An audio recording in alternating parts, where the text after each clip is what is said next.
Assalamualaikum warahmatullahi wabarakatuh. Perkenalkan, nama saya Cynthia Dini Anggrani dengan NIM G41276 golongan A Program Studi Rekam Medik. Hari ini saya akan membahas tentang satu tokoh yang tidak asing lagi, yaitu Bapak Nadiem Makarim. Yang pertama, saya akan membahas tentang biodata Nadiem Makarim.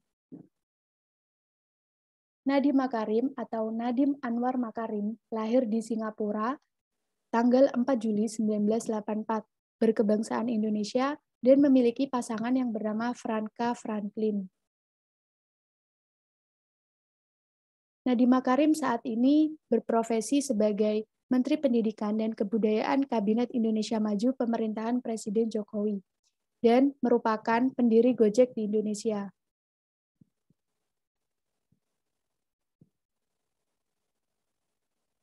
Pendidikan Bapak Nadiem Makarim menjalani proses pendidikan dasar hingga SLTA berpindah-pindah dari Jakarta ke Singapura. Sehabis menyelesaikan pendidikan SMA-nya di Singapura, pada tahun 2002 ia mengambil jurusan Hubungan Internasional di Brown University, Amerika Serikat. Nadiem juga sempat mengikuti pertukaran pelajar di London School of Economics. Setelah memperoleh gelar sarjana pada tahun 2006, 3 tahun kemudian ia mengambil pasca sarjana dan meraih gelar Master of Business Administration di Harvard Business School. Perjalanan karir seorang Nadiem Makarim, dan di salah satu pertemuan dia pernah mengatakan, "Be fearless, walaupun ada banyak rintangan, kamu pasti bisa melewati semua apapun hambatannya." Perjalanan karir Nadiem Makarim dimulai dengan menjadi konsultan manajemen di McKinsey & Companies. Nadiem Makarim mengawali karirnya sebagai seorang konsultan manajemen di perusahaan konsultan McKinsey & Company di tahun 2006 setelah lulus dari Brown University. Selanjutnya, dia berhenti dari pekerjaan karena melanjutkan studinya di Harvard University. Seorang Nadiem Makarim juga pernah menjabat sebagai CEO founder Zalora. Nadiem bekerja sebagai CEO founder Zalora di Indonesia sekaligus managing editor di sana setelah merampungkan masternya di Harvard University. Jiwa entrepreneurnya yang kuat membuatnya memutuskan berpindah ke perusahaan lain untuk mendapatkan pengalaman dan tantangan baru. Seorang Nadiem Makarim juga pernah menjabat sebagai CEO startup Kartuku. Setelah resign dari Zalora, Nadiem bergabung dengan perusahaan startup Kartuku. Perusahaan ini menyediakan layanan pembayaran non-tunai di Indonesia. Kelak, Nadiem Makarim mengakuisisi perusahaan Kartuku untuk memperkuat lini GoPay dari Gojek. Di Kartuku, Nadiem menjabat sebagai Chief Innovation Officer. Nadiem Makarim kemudian memutuskan resign atau mengundurkan diri dari tempat dia bekerja karena memiliki rencana usahanya sendiri.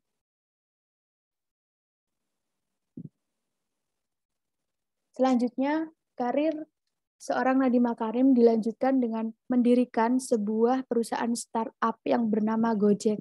Tahun 2010, Nadiem yang usianya relatif muda dan memiliki jiwa entrepreneurship yang tinggi mendirikan Gojek. Awal mula gagasan itu datang saat dia masih bekerja di McKinsey & Company. Nadiem lebih sering menggunakan jasa ojek ketimbang menggunakan mobil karena tingkat kemacetan di Jakarta yang tinggi. Sementara pria kelahiran Singapura itu menemukan fakta bahwa dia sulit menemukan ojek saat dibutuhkan. Di sisi lain, Nadiem juga melihat fakta bahwa tukang ojek hanya menghabiskan waktunya menunggu pelanggan dan cukup sulit untuk mencari pelanggan.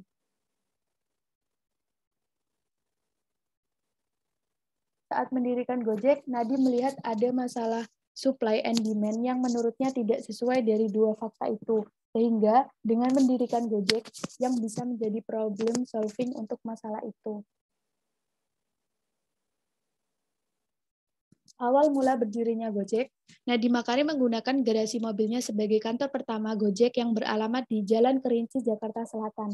Sistem pemesanan Gojek saat itu belum menggunakan aplikasi seperti sekarang, melainkan menggunakan call center sebagai perantara antara driver Gojek dan pelanggan.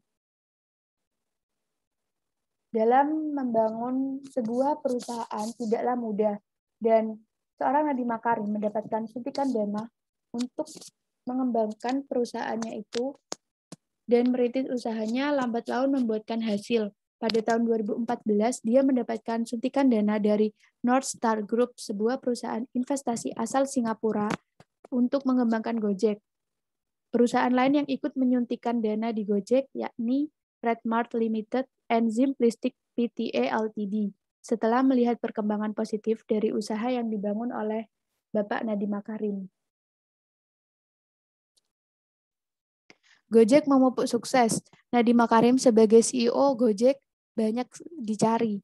Tahun 2019, Gojek sudah memiliki lebih dari 2 juta driver yang tersebar di seluruh Indonesia dan penggunanya sudah mencapai ratusan juta dengan jumlah pemesanan lebih dari 3 juta setiap harinya. Perusahaan ini sudah melakukan ekspansi ke 5 negara di Asia Tenggara dan tersebar di 207 kota. Gojek juga bertransformasi menjadi salah satu perusahaan startup tersukses di Indonesia yang berada di level dekakorn.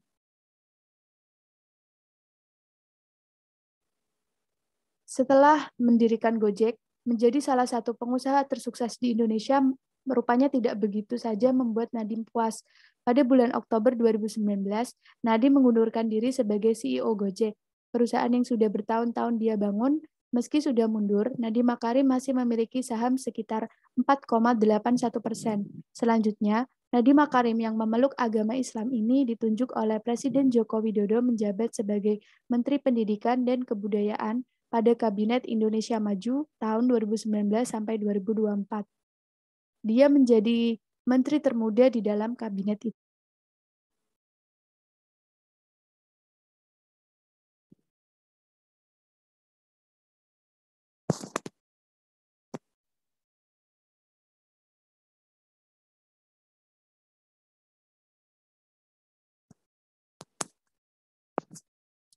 Menurut saya, ada 2 hal yang menjadi poin penting keberhasilan seorang Nadiem Makarim, yaitu yang pertama, mendirikan Gojek. Karena dengan mendirikan Gojek, Nadiem Makarim berhasil merubah lifestyle masyarakat Indonesia.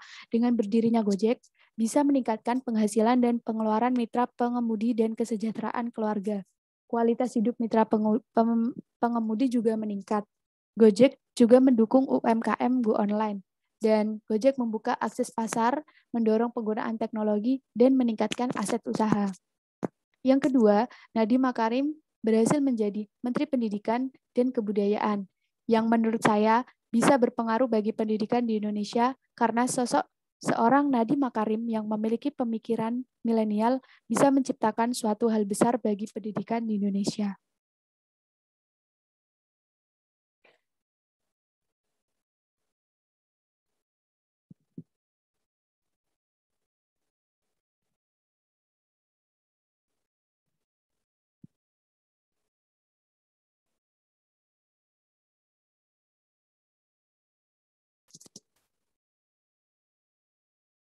Motivasi dari seorang Nadiem Makarim. Seorang Nadiem Makarim memotivasi saya agar lebih berpikir milenial dan memanfaatkan teknologi yang sudah maju saat ini untuk menciptakan suatu hal baru yang bermanfaat bagi sekitar. Selain itu, memotivasi saya untuk terus belajar dan mencari pengalaman baru. Itu saja, kurang lebihnya mohon maaf. Wassalamualaikum warahmatullahi wabarakatuh.